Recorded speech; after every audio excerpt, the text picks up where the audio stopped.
What's up, guys? I was not ready. See, I was off for 2 weeks and I was just off my mojo. Oh, that was the wrong one. There we go. But hey, I'm back. I'm back. Hey, nerds. You're back too. It's good to be back. It was a nice little break, but it wasn't an actual break for me, though. I have been working my butt off on so many different shows, like you have no idea. Hold on, I gotta get my TV ready up, y'all. That's right, I said it, y'all, because I am Midwestern, and we say weird things. We do. But there are several new recurring shows coming to Comics and Cosmetics. Words are hard. Several new shows coming to Comics and Cosmetics Live. We have the Comics Redacted, which I'm really excited about, and I might show you guys the new intros that I've been busy making this week. But Comics Redacted, which is unofficially approved by Cards Against Humanity.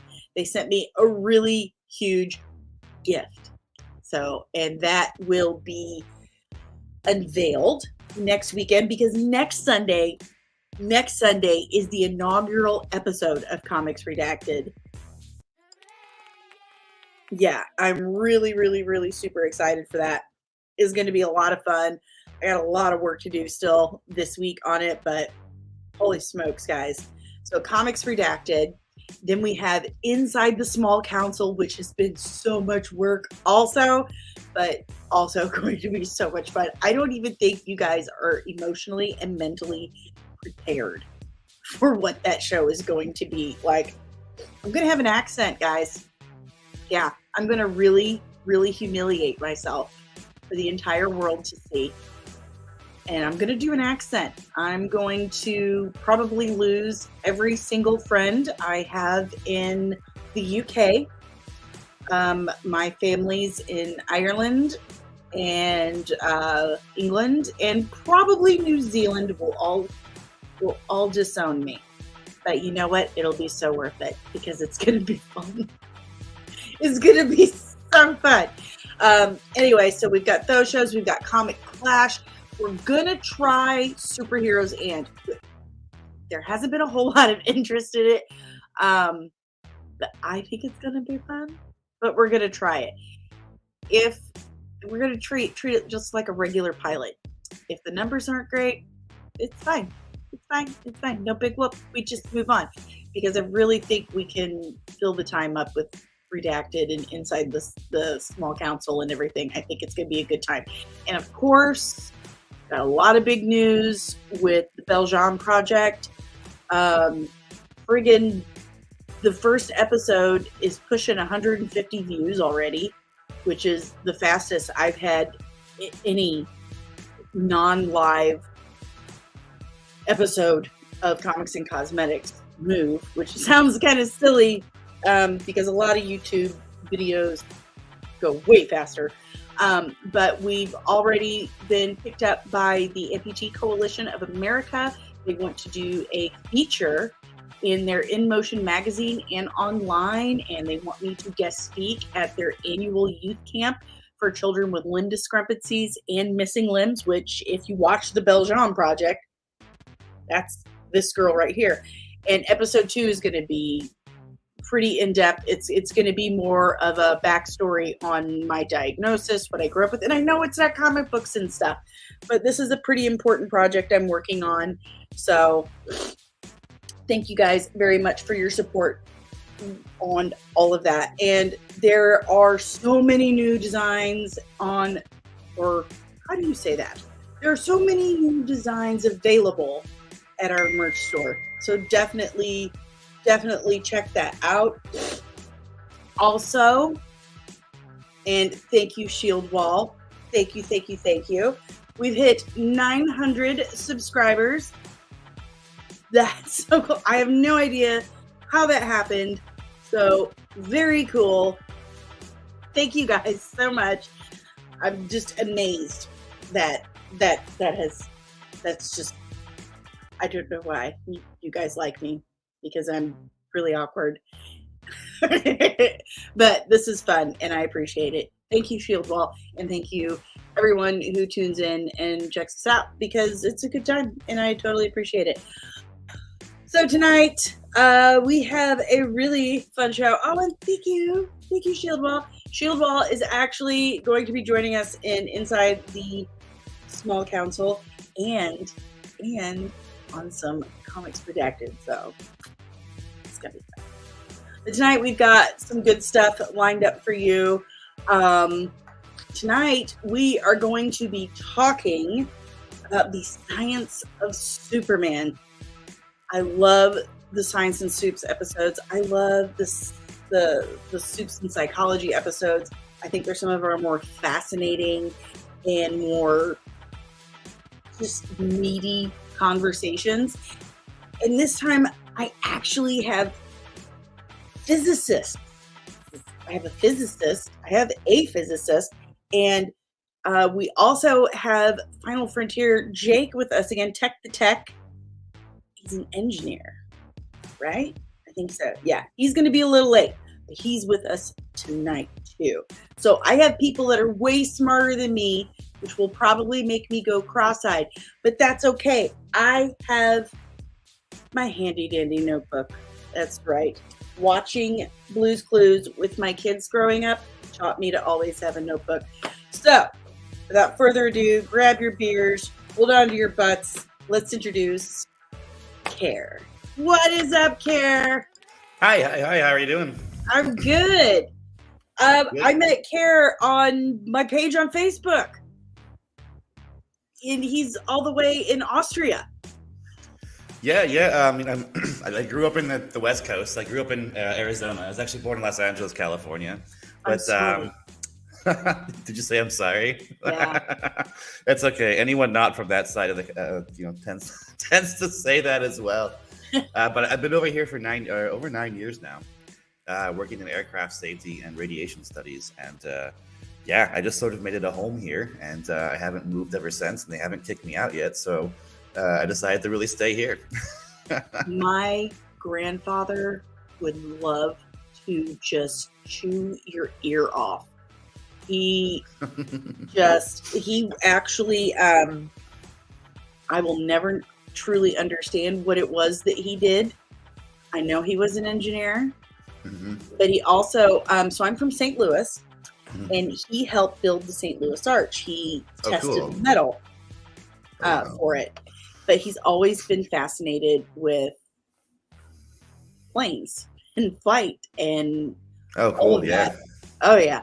And when I lived in Fort Hood, Texas, I remember bringing him on post and taking him to see all the Black Hawks and all that stuff. And he was he couldn't stop talking to every single person that had ears or was holding a wrench, or if I tell him about you, he's just, I got a couple questions I'd like to ask. I mean, I study a little bit different of things. I don't really study the aircrafts themselves. I actually study how cosmic radiation affects people in aircraft. Oh God, that's so fascinating. But it sounds really flashy, but really I'm more like a human calculator with a physics degree. You're a mentat? Yeah, something like that. Don't not quite that sharp. But I mean, I'm a huge Dune fan as well, so right off you got me there.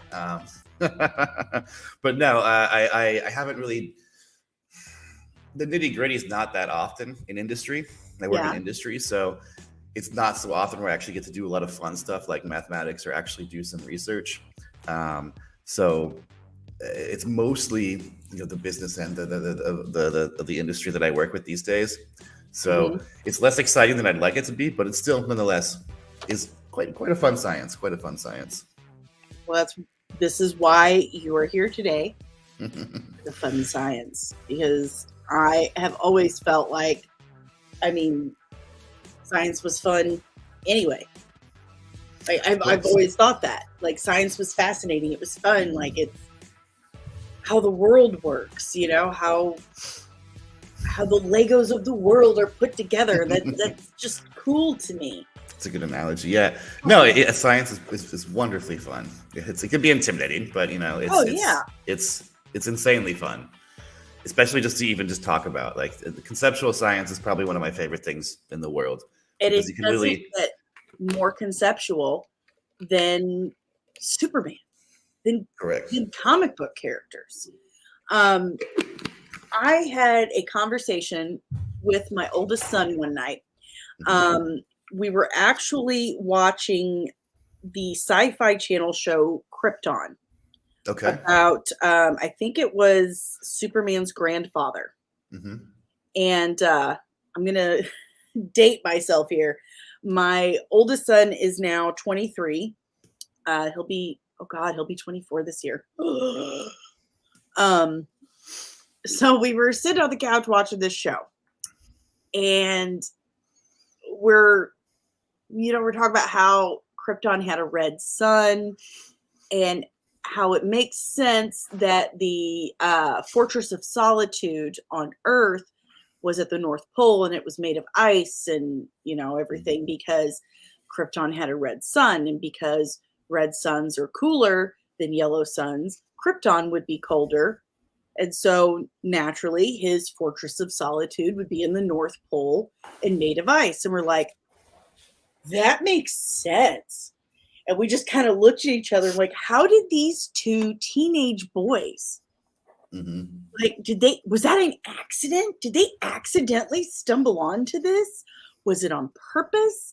Like, that's kind of cool. And it just, I swear to you, we were not stoned. We were just watching TV and just blown away at how much sense it made. It does make a lot of sense. And I mean, when it was written, I have no idea when the science and like planetary science really came about.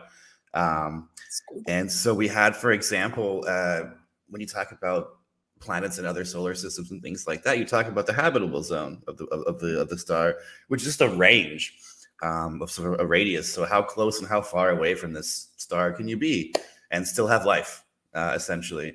And that's really not based on the temperature of the star. I mean, it changes based on the temperature of the star, but it would give you roughly a constant temperature from, like, so if you have let's say a red sun or something like that that's cooler, you'd actually be closer to it if you had life. So it's an interesting thought, because I think there's a strong possibility that the people who were coming up with this, or the writers of this, probably had the same line of thought. However, science changes, of course, as we find out more, more data and more things. So it might not be exactly sound with, say, a scientific theory, but it definitely it makes perfect sense to think about. And it's an avenue that I would say is like the most logical one to really explore for that. That's a really cool thought. I'm trying to Google when this specific scientific discipline, like when we started really realizing that the different colors of different stars meant, hotter, cooler temperatures. But I think my keyboard is currently haunted, and it just... It's either not, let's see, when it's either not typing or it's typing a bunch of things. And we've known for ages. I mean, for ages and ages, that the different temperatures, different colors, a different temperature. But in terms of where life could happen in a different solar system based on the temperature of the star, I don't know when that science came out. So I can't remember. I can't remember her name. She came. It was actually a female astronomer who came up with the category types. Sorry, I've been awake for 15 minutes now. It's 2 a.m. here. It's okay. So I can't remember her name, but she came up with the category scheme for categorizing stars based on their color, therefore based on their temperature. So it's been around for quite some time, like probably the 1800s, I think, or something like that. Well, it says here, because I finally got it to work, the nature of stars and their colors, like their nature, was really discovered in 1860 when Gustav Kirchhoff recognized the dark lines in the spectrum of light coming from the sun were caused by different elements absorbing different wavelengths. Blue stars were discovered. Blue stars weren't discovered until 1995. Interesting. That's weird. Let's look up red. Why is blue stars hotter than red? Hello, have you seen a butane flame? Exactly. Let's see. When were red stars discovered? All right. Well, it says early in the 20th century when the use of the Hertzsprung-Russell diagram made it clear that there were two distinct types of cool stars with very different sizes, dwarfs, now formerly known as main sequence, and giants. It doesn't say when, just early. So this was all very new science. They were all new studies. And these two 17-year-olds, poor children of Jewish immigrants, put this shit together. And just like, hey, check it out. What's up, Amanda? How long do you think it would? I mean, how long do you think they spent developing or thinking about this, or how? Not under the influence of things, but I mean, like how? I don't know how. The conversations must have taken place over a long time. I don't know. Like, this is when we need Jake here. And I don't know how late he's going to be, but Jake is like the Superman. Let me see. Let's see. No, he hasn't said anything. I don't know how late he's going to be, but Jake is the Superman guy. Like, he knows everything about Superman, and he's absolutely brilliant. But I do know certain pieces of Superman's mythos were pieced together over time. Things were added over time. Like, he wasn't able to fly at first. He could just jump really high. He could jump over things, which I was like, why do you have the cape? If he was just walking around with the cape. There's nothing wrong with walking around with a cape. I really don't see a problem with that. You know, certain things like that. And he wasn't so indestructible at first either. You know, he wasn't, you could take him down with poisonous gas and everything. That those things were kind of built over time. But I'm wondering like, there have been books written on this. There have been books. There's been, I believe, a documentary that Hal Sparks was in. Like, actual scientists have sat down and discussed Superman. Like, really, it doesn't surprise me. I mean, just having flashbacks to the conversations we had we had a lounge when I was like undergraduate and graduate student, where it was literally just for physicists, so physics majors and physics grad students. And the conversations we had, you know, around 2:00 in the morning were often like this. You know, they were just roundtable discussions about superheroes, science fiction ideas. I think at the time there was a lot of Battlestar Galactica talk there and things like that. But yeah, I mean, it's discussing possibilities. And I mean, it's interesting because at the time you're trying to sort of exercise everything that you've learned. So what you're trying to do is you're trying to pick it apart at that point. But it ends up, your nerddom still comes out in the end, basically. And you really look at it, and in the end, you really sort of just start talking about your appreciation for it and your what would we have to change to make things work for Superman, or to make things work for this spaceship, or things like that. So you find yourself really just discussing how, you know, really this, again, just the science behind it, but in a very positive way, of course. Like, so one of the things here, well, all his powers that I was able to remember, well, I wrote down what I could, like X-ray vision, telescopic vision, except he can't see through lead, which makes sense. X-rays can't see through lead. He's invulnerable. He has super hearing, flying. He's got the heat vision, the ice breath. Why do I have I don't know what that word is. I can't even read my own handwriting. That's a problem. But he's, he's super, super strong and, you know, Mhm. very, very tough. But he's super caring too. We can't forget about that.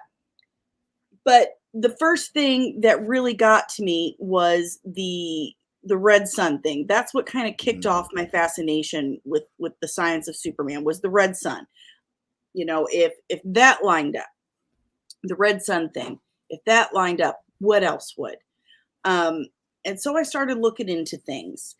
And it turns out that the guy who wrote one of his most popular books, it was in 2005, it was Superman Mhm. Birthright. It was written by Mark Waid, who was a physics major who dropped out of college Mhm. and became a comic book writer for Superman. Hmm. And he was like, it just seemed to make sense. It just seemed to make sense for him. I think if you spend your time thinking about things like that, physics and astronomy a lot, and you know these little nitty gritty rules, and you know these little things, and you've thought about even not in the light of say writing a superhero or anything Mhm. like that. You kind of think to yourself through your studies, like, wouldn't it be cool if you could do this instead? Or one of the weirdest things you learn or you sort of explore is with the mathematics, and you play around with things. And if you do mathematics incorrectly, you can do things like accidentally invent perpetual motion, for example. You Mhm. just do your calculus slightly wrong and you can literally invent perpetual motion. And these are a lot of common pitfalls that we make as physics majors and students. And so you might find yourself accidentally doing something like that for an assignment or something good. Wouldn't it be cool if the real world actually did work this way, as Mhm. opposed to how it does work, where we have, we can't have perpetual motion. It takes energy to do anything. It takes work to do anything. Um, so maybe it's an easy. I won't say it's an easier stretch because they're more inclined in this way, but they spend so much time thinking about what is possible and what isn't possible that maybe it's sort of a natural step to say, what if we put this inside of a person or a superhero or something like that, and then allow them to do these fantastical things that we just sort of think of. And I think that's a maybe not something exclusive to physicists, of course, but just exclusive to people who think about these types of things. Maybe it comes easier to them. Well, and it's just a fun conversation to have. It's Oh, more for of like, sure. it's not really oh, can we really do this? But how Right. could we explain it? Right. It's Exactly. what if conversation, like, how can we explain, Superman being so strong, his Mhm. ability to fly? Well, Krypton exploded because its core became unstable. It had, from the comic books, we find out that it had an incredibly dense core, like a super, super dense core, and it became unstable and radioactive. And that's what made the planet explode. Well, if it had this incredibly large, dense core, then its gravity would be so much stronger. It would be so much, many times more than what ours is. So Superman would be used to that. His body would be tuned to that kind of gravity. So when he comes to Earth, his body's like, well, this is for us like being on the moon, Yeah, this is nothing. Yeah, this is absolutely nothing. This is much easier than I'm Yeah, used to. Yeah. exactly. Hmm. And what some physicists have postulated is that actually Krypton's gravity would be many thousands times, because Krypton was the planet itself was so much larger than Hmm. Earth. So the gravity would be many thousands times what Earth's is. So here he would really have to concentrate to keep his Hmm. feet on the ground and just to pick things up without, Without just, yeah, completely destroying accidentally it. throwing them across. Yeah. Right. I mean, because I'm such a massive nerd, I've thought about things like this. Hmm. Like, if it is so difficult for me to pick up a fragile dry leaf, teeny tiny Hmm. dry leaf off the ground and not break it. Imagine what Superman feels like picking up a beer bottle. mean, he would have had to spend so much of his life, his childhood, preparing for that. Imagine what his parents must have gone through. Like, You're just an infant and you just crush everything that you pick up. I know, like, wow. And that leads to so many more questions. That's an interesting thought that I never thought of. It Can must you have been an insane. imagine? Listen, and we have to be, if we're going all the way. Okay? Sure. We're going all the way. There are bodily functions that we have as humans that we cannot control the force of. Right. Okay, we'll be friendly about it to start and say sneezing. We can't really control the force of our sneeze. Okay. What happens when Superman has a full-blown sneeze? Or like, God forbid, he has like allergies or something. There's a chain of sneezes, and then suddenly there's an entire town. Mild tornado hits the city or something like that. Imagine the dumps that man has to take. I mean, yes, but I mean, did you ever see the Kevin Smith movie Mallrats? Duh. Of course. I just have to make sure. But Brody has this discussion, and he tries to have the discussion with like several different people, I think, throughout the movie. He has an excellent point. And he has such a good point in there. The only woman that Superman could possibly have a child with is Wonder Woman. And he literally goes into that. What does he say? Only her fallopian tubes are strong enough to hold Superman, basically. He's absolutely right. He would shoot out the back wall of Lois Lane's uterus. I think he literally said that the man must blow a load like a shotgun or something like that. Exactly. That's physics. It is. That is physics. Because it's a bodily function, we have absolutely no control over the force as it exits our body. 100% correct.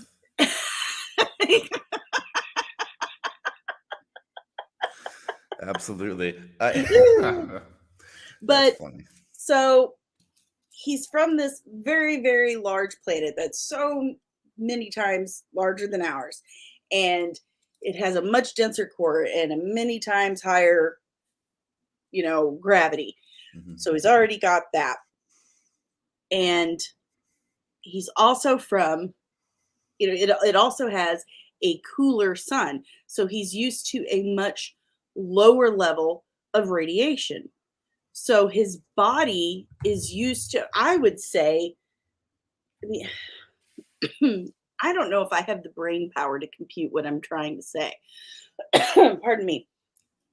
But it's like he's used to this lower level of radiation, but he's used to this higher level of gravity. So it's like his body has to work harder on Krypton.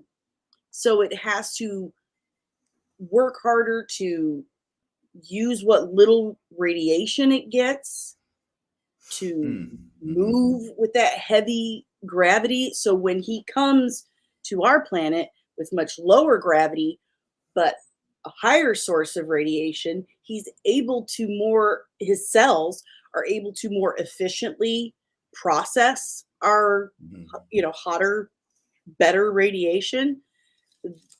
And then bam, he's got superpowers. It's interesting because this is one of those avenues that I really enjoy, where you sort of, you don't really invent, you sort of think of this, I don't say logically, but you sort of think of this sort of method of giving him superpowers. And there's not a whole lot. I mean, you can talk about energy storage and things like that. And where does he actually store this energy that he's using, within his body or whatnot? So then you have questions like, does it make him extremely heavy? How does this work? Relativistically speaking, how is he taking this energy and storing it as potential energy and then using it as kinetic energy?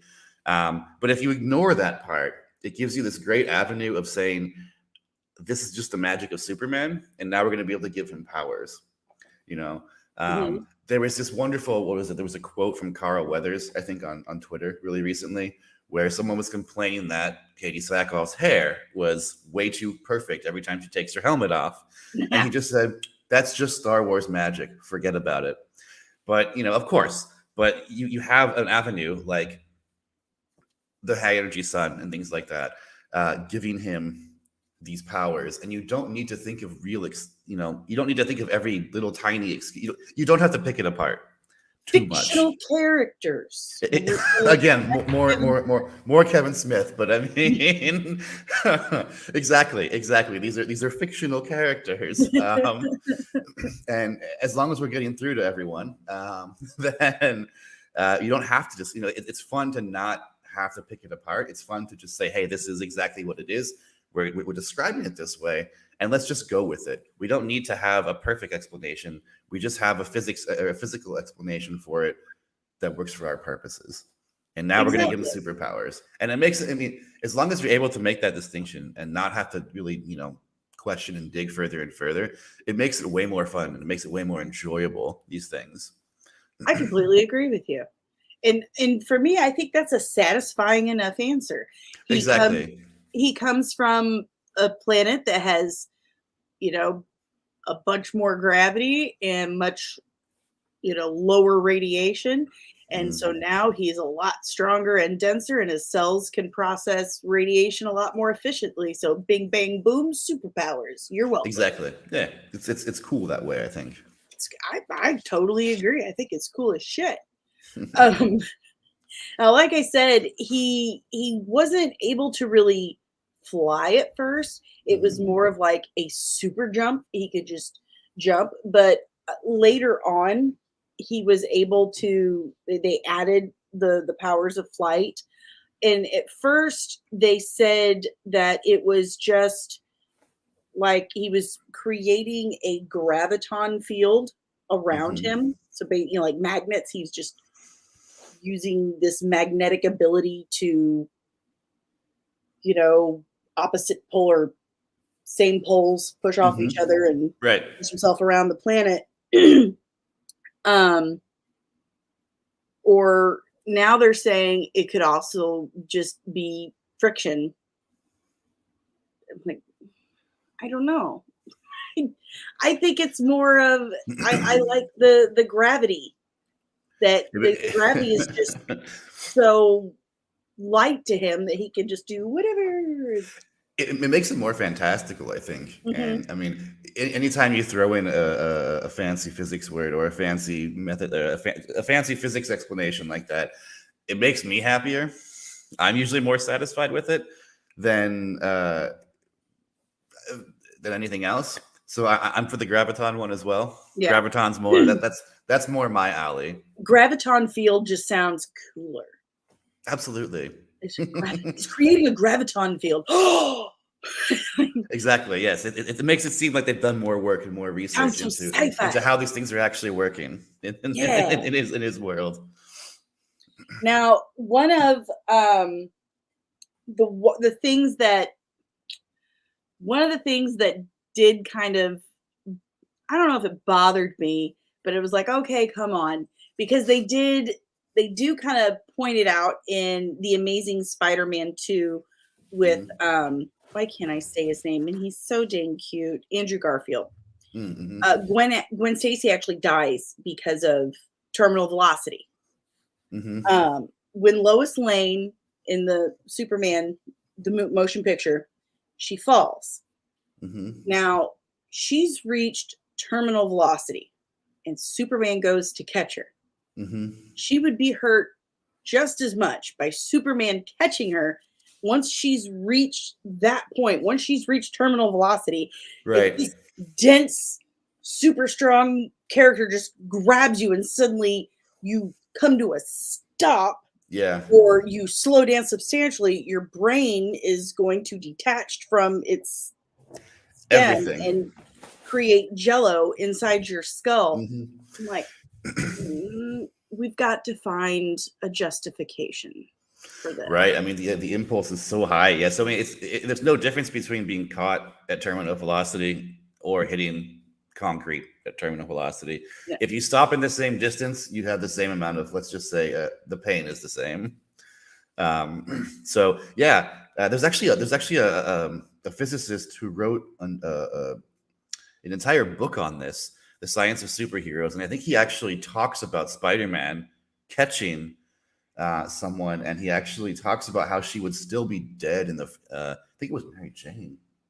She'd still be dead in the. Anyways, she would still be dead. So when the Green Goblin accuses Spider-Man, I think I'm recalling this from years ago, of killing this person. He doesn't believe it. No, she must have been dead first. And then, the physicist describes later, no, it doesn't matter if she was alive or whatever. This would have killed her anyways. Yeah. So for all intents and purposes, Spider-Man, he's not wrong. Right. You have to respect his opinion there, actually. Like, is Superman creating some kind of magical, like anti-gravity spatial bubble, buffering bubble around them? That's I don't know what could stop something like that unless you actually put airbags in the brain. I don't know what could stop that. I have no way. I mean, there's no real. Yeah, I mean, distance is distance. So really, unless you make something else up or come up with something else, I don't think there's really a good way to stop that from happening. You just have to sort of consign that it's just sort of Superman magic.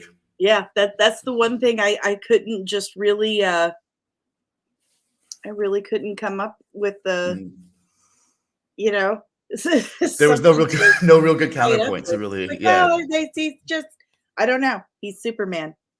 He made it happen. He just did. Yeah, but I think that's sort of we all have those discussions, but I think it's probably an interesting discussion. So you said you have children. Are they also into a lot of like comic books and things like this as well? Perfect. That was their mother's milk, poor things. they had no choice. No. Yeah. My youngest one, she's not really into it. She's kind of a country girl. And my oldest daughter, how she rebelled is she's into anime. Like, okay. Hardcore. I did study Japanese for 1.5 years when I was younger. So I could see from the background that is rebellion in your household. Yeah. But it has to be an interesting experience being an adult and explaining this to children who are thinking about this for the first time.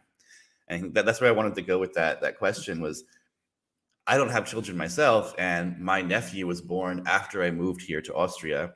So I really don't have interaction with lots of younglings who ask these questions for the first time, and then having to think about this as an adult and explain it, and just have to go, it's just Superman magic. Stop, Yeah. Yeah. I'm sure you have more experience with that than I do.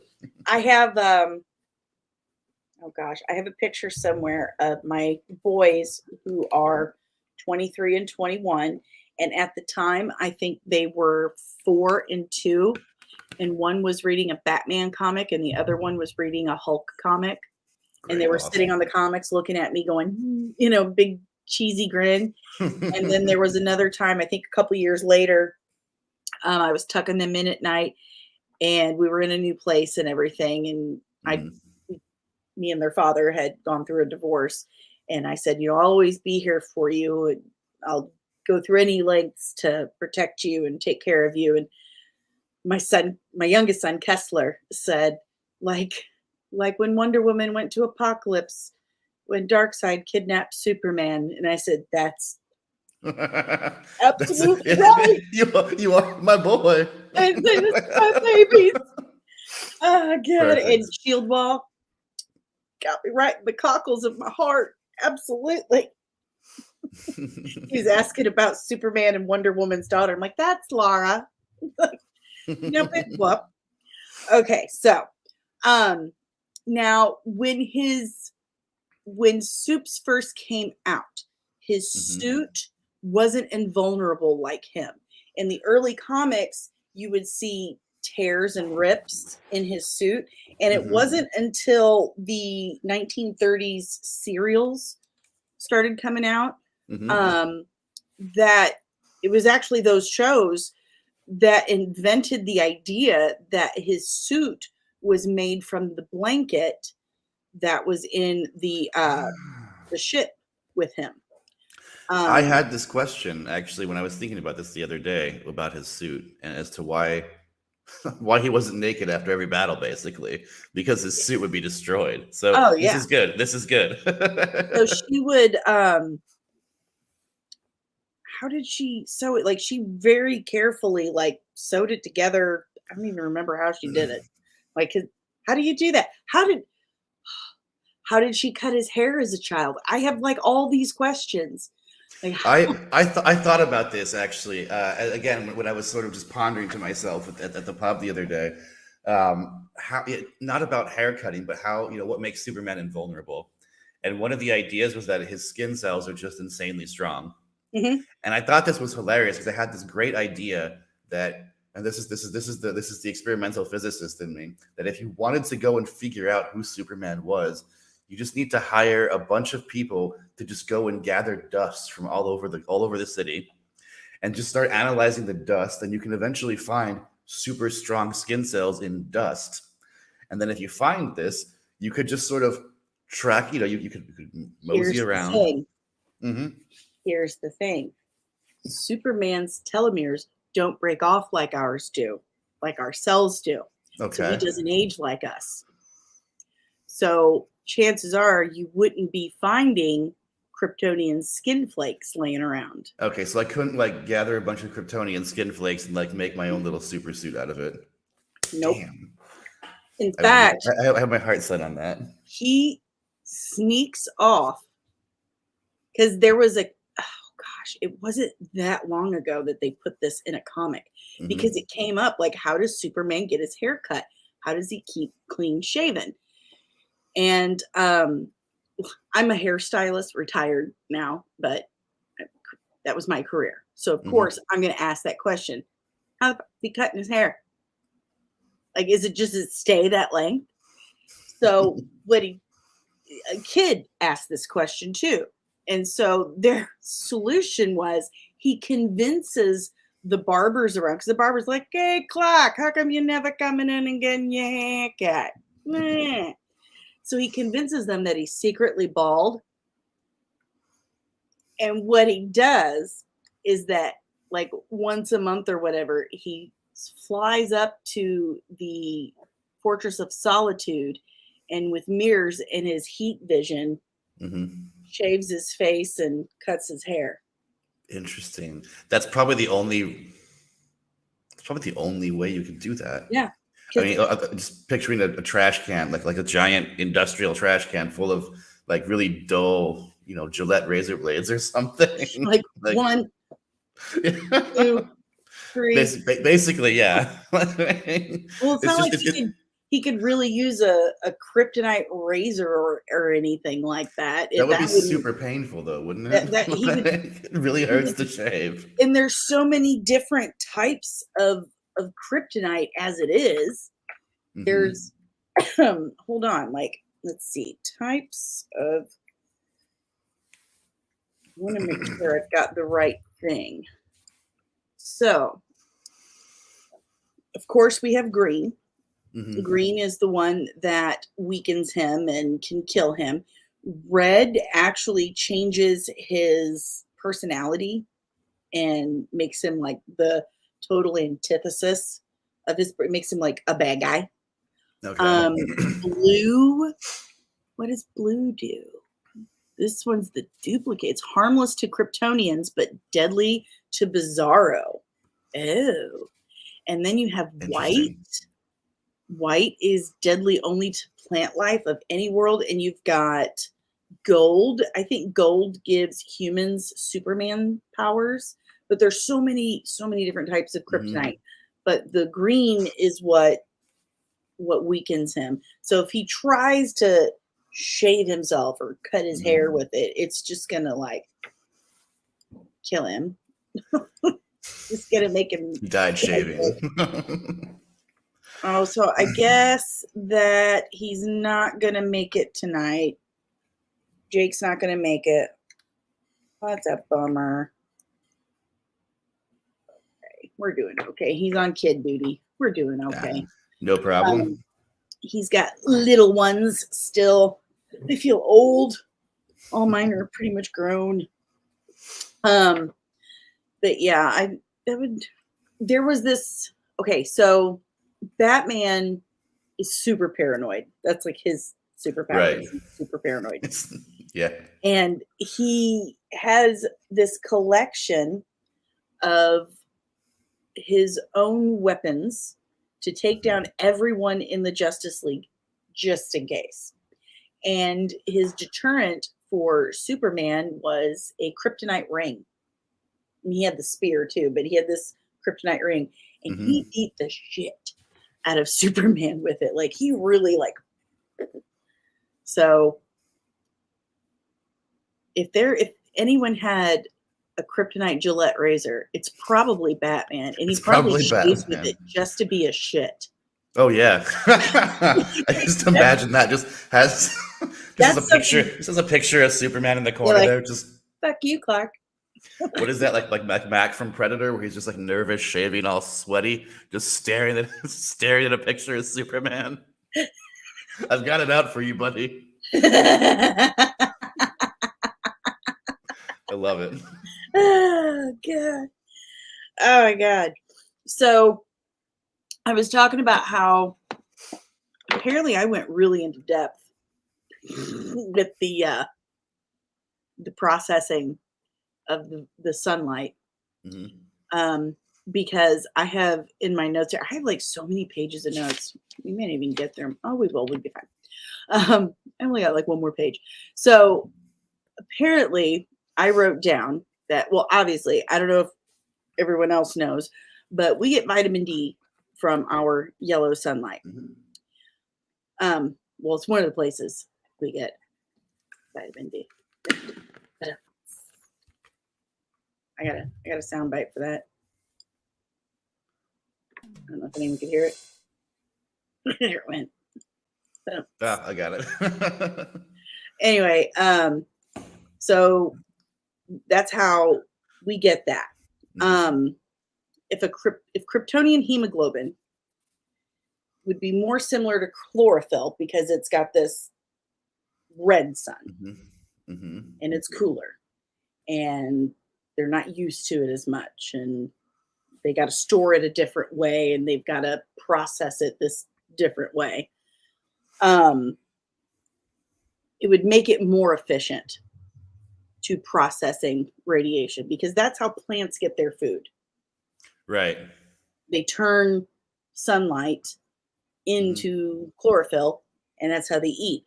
So if a Kryptonian is processing radiation the same way that plants are, because of their heritage, then it would be like food. They would have more power-ups, and they wouldn't really need to eat. Do we ever really see Superman eat? I actually do not know the answer to that question. I personally haven't. No. He would be like almost like a solar-powered vampire. Let's see. Superman. That's the opposite of solar power and vampire are pretty much mutually exclusive there. But interesting. Yeah. Well, I have proof that he eats. Let's see. I can get my Superman. There we go. Let's try this. Whatever. It'll work for me, because sometimes it's slow. I get my new computer Wednesday, and I'm very excited. Very cool. Very excited. In fact, Jake, who was supposed to be here tonight, he built it for me. Very nice. Yes, very excited. I don't remember what I named it. Damn it. I do this every time. Superman. Oh, it's an AVF. Screw it. Anyway, this picture of him eating a whole bunch of cheeseburgers. But I think a lot of people have asked this question of, does Superman need to eat to stay alive? I think that's a legitimate question, because here he is, he's super powered. He's processing sunlight like a champ. Is food really all that necessary to him at this point. Does he need other nutrients besides what he can get from the sun then, though? Right. I mean, plants do need nutrients from other sources as well. Water. So I mean, right. water, And absolutely. Fertilizer. Fertilizer. I mean, this just reminds me of like Goku eating like in any episode of Dragon Ball Z. Oh God. Yeah, sorry to re-bring that up. No, but I mean, plants get most of their mass from the carbon and carbon dioxide. So I mean, like most of their body doesn't come from the sun; it comes from processing other materials. So I mean, yeah, maybe he needs 300 cheeseburgers. Like I'm gonna go back to sleep after this and basically probably fall asleep thinking about that image right there. This is a really good question from Twitch. Like, can he get fat? And if he can get fat, can he burn it off by flying for fun? I mean, we can go jogging. Really, really effing hard for him to get fat. As efficiently as he's able to process anything. Yeah. I think Superman would have to just lay there forever in the dark eating 5,000 cheeseburgers. But I mean, he must run hot anyways, man. His body temperature must be on fire. Like his metabolism, his just ambient consumption of energy must be insane. I mean, let's just say that not all of his strength comes from storing energy of some sort. Because think about it, you have to make the motion still somehow. You can't just utilize energy without some sort of medium. So he's got to have these just huge, like, just he's got a big gun show. And just to maintain that probably takes a ton of energy. And if Superman goes to Mexico and drinks the water, will he get the runs? Superman's strong, but Mexico's water might be stronger. Yeah, I'm just for that. But saying this is a really good point because Superman has a new power. Well, it's relatively new, and he can only do it once. He does this solar explosion. He has this ability where he can now store solar energy in all of his cells. So he can exude all of that energy all at once. Okay. And just kind of burn it all out, just explode it everywhere. So I think that that's kind of the answer then, right? Yeah. Like if he wants to lose weight, he could just literally just start right. So maybe if Lois leaves him because he blew that hole out her backside of her uterus. You really call that leaving? Like she survives and she goes, I'm out of here, Superman. I'm out of here. Look, that was third time's a charm. I'm out of here. I now have an extra hole out of my back. And I can't do this anymore. I'm just going to have to, I'm leaving you for Batman. Leaving you for Batman. He already gave me a ring. He gave me a really nice green ring. And so a lifetime supply of razors that never go dull, and they're green too. There you go. And he gets really depressed, and he eats like a whole lot of cheeseburgers. And he gets a little tubby, and he decides, you know what? I'm going to go kick it with Wonder Woman. I'm ready to run on some hose before I settle down again. Right. And he just flies out into space and explodes that solar energy and gets right back into shape. You know what? Fuck you, Superman. That's really not fair. That's not cool at all. Yeah, I agree. Like, I'm not okay with this power. Like, no, I'm not okay that he's got the best of everything. Like, literally everything. And what the hell? Tank, I'm going to need you to hit that like and subscribe button right now for ruining my day. Exactly. Isn't that yeah, thanks, Tank. Isn't that a common complaint though about Superman, is that he has too much power for a lot of people to really relate to his struggles or anything like that? It's the problem is that he tends to be one-dimensional because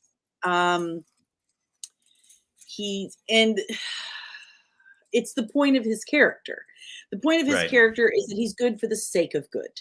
He's not supposed to have faults. He's not supposed to have a dark side. Right. He's supposed to be goodness and hope and love and joy. He's supposed to be the Boy Scout, which is why it was always difficult for me to get on board with him. I was always Batman, Wonder Woman, that end. Sure.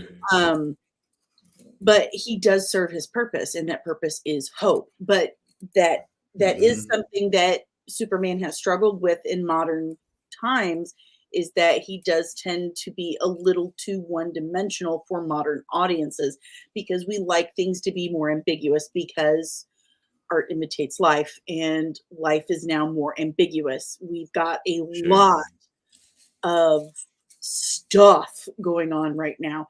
Have y'all been on Twitter? Have you been on Twitter? No, but actually I haven't, but strangely enough. Social media, period, is just angst and anger and pissiness, and everyone's pissed off about something, and it's all extremes. It's all this side or that side, and if you are not on one of these sides, they don't have anything to do with it. You're a psycho. What do you mean you can understand both sides? It's all just everyone's angry at somebody else, and they're angry because of these reasons and those reasons, and it's just why. Take a break, watch some Superman, or read some Superman, and you'll be fine. But because of that, he's struggling, and I can totally see why James Gunn is like, look, we don't need the Snyderverse story right now. It is too dark.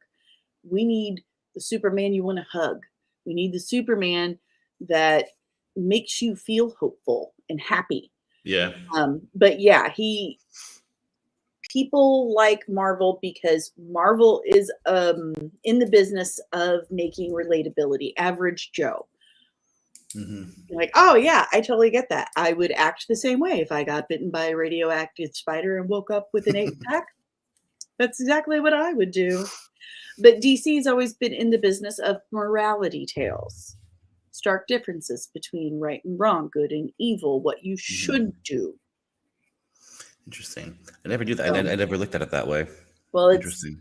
When people ask you the whole, do you like Marvel or do you like DC? It's comparing apples and oranges to me. Right. They're two totally different things. Yes, they're both comic books, but they're two totally different things. But Superman, he is kind of a one-dimensional guy because he doesn't have that struggle, that darkness. But I think today it's just as relevant as it was when he was made, because it's needed now probably more than ever. That's an interesting take, and I like it because I agree with the take actually quite wholeheartedly, especially in the interpretation. Like, yeah, I'm not on Twitter, but I am on social media. I'd be a liar if I said I wasn't. But I see that, and it's even within my own friends group. Like, I grew up in Arizona. It's a very this way and that way state. It's the Florida of the West Coast. It is yes. That's not I'll never admit that, but you're not wrong. Thanks. You're welcome. I just disliked Arizona a little more now. No. But no, it's I have such a wide variety of friends on the, let's say, political and moral spectrum. That sounds horrible. Political spectrum, let's say. And I hear every single different argument, and the arguments that and the points that I hear less and less every year after year are just average middle takes on things, or I want to say the averages, or the not very one-sided arguments. And it's hard because me being here, yes, we have our problems too, but like my politics in the US are now like 9 years old. Like my slang is 9 years old. My everything is 9 years old, which is weird. Mine too. I still say things that nobody ever says anymore. And my older sister, like, she's a teacher, so she hears everything very quickly. She has much younger speech than I do. I'll say that much. But yeah, I never hear those middle ground arguments nearly as much as I used to, and I maybe used that's why we need Superman still, I used to say or DC. I used to say that I'm libertarian in a land of the middle ground. I'm libertarian. I'm like, oh, screw that. I'm a freaking anarchist now. Okay. Right? It makes more I sense now. don't like any of it. But yeah, we need Superman. We need a real Superman because dear God, just these kids are nuts. Yeah. But speaking of Superman, Mhm. as we were, his vision. Okay. So if he has X-ray vision. Now it seems like a lot of the movies and the TV shows and all of that, they really couldn't nail down how they wanted that to be perceived. Was it an actual X-ray where you could see the bones, or could you just actually see through the walls and see what was going on? And how far did that go? How powerful was it? The show in the 50s that had George Reeve in it, they seem to really understand how powerful that kind of thing was, or how powerful it could be. There was Right. one scene where they tell him, he tells Jimmy Olsen and Lois Lane and a scientist, like, you guys should leave the room and probably leave this floor, because when I do look, check these knives out and stuff, I don't want you guys to get hurt by the radiation, because I'm going to be using my X-ray vision to look at them. And I was like, oh, 1950s is totally beating the pants out of 2000s, because that makes sense. When you go get an X-ray, what do? They put a lead apron over your giblets. And the X-ray technician goes and stands behind a barrier, protecting their giblets. This is actually my specialty. This is actually what I kind of what I study for a living. There you go. So, I mean, there's a reason. First of all, the X-ray technician leaves because the energy you're getting per X-ray is not very high. It's equivalent to about a few hours of aircraft flight, actually. So it's not actually that bad. The reason why the technician leaves is because if they are getting this over and over and over, it's called the stochastic effect. So it's sort of like smoking tobacco, right? Tobacco has a lot of polonium-210 in it. It's a radioactive substance, and tobacco roots absorb this naturally from the soil. And over time, this radiation damages you as a smoker, right? Once, twice, whatever. It's not going to hurt you over the course of a year generally. But if you, over the career of a smoker, let's say, this damage it's cumulative. It doesn't go away after time. It stays there. And so if you continue to do this, for example, if you continue to get X-rays, like remember back in the 50s when they would do like X-ray parties and things like that or whatever. Yes. And, people actually started to develop no problem, issues because of having too many X-rays. And that's dangerous, of course. But X-rays in themselves are relatively, I don't want to say harmless, because they does contain ionizing radiation. But it's a little overkill to say, leave the room, I'm going to perform one X-ray. I mean, if you want to do safety for the sake of safety, of course, then leave the room. There's no point in you being here.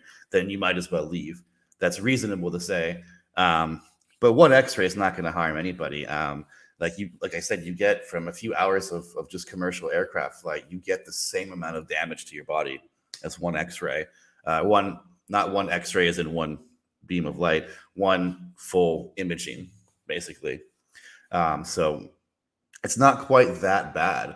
But I thought the X-ray idea, Superman's X-ray vision, is a very interesting topic, because it really is hard to explain how he actually sees this way. Because if you think about it, your eye is a detector, right? Your eye doesn't actually go out and doesn't reach out and see something. Right. Your eye actually only receives stuff. It's a camera lens. It's exactly like that. It's exactly a camera lens that is sensitive to a certain way, from a certain wavelength to another certain wavelength, from basically red to basically like violet or blue. And that's it. If he's able to see X-rays, first of all, the way they portray it a lot of times is he looks through something and it appears to be an X-ray, right? It appears like an X-ray. He sees through a wall, but then he sees things on the other side. The weird part about it is you would actually have to have X-rays come back to Superman to detect them.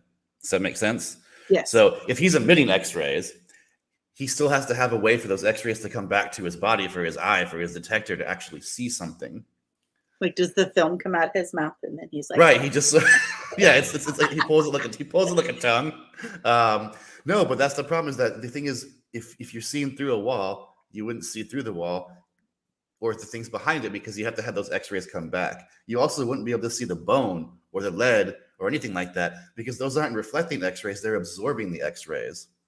So the reason why you see them on an X-ray sheet is they're actually not like they're a dark spot, and the photographic paper is behind the actual object.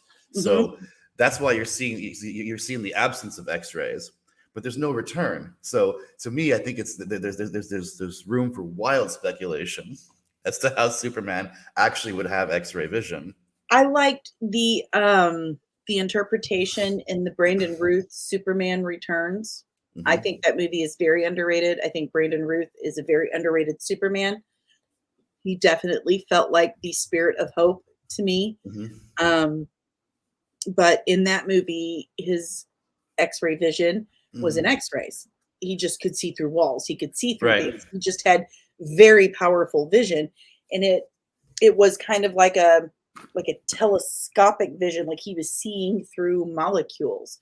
His vision was just so pinpoint, like an eagle times a million. He could just see through these things, and maybe that's what it is. He's just so sharp sighted that he's seeing through molecules, seeing in between spaces. It's interesting because that does it brings back a little bit of the it's just Superman magic type talk, and again, that's what I have a lot of I pull a lot of enjoyment from this sort of thing because it makes me not have to think about what's really going on.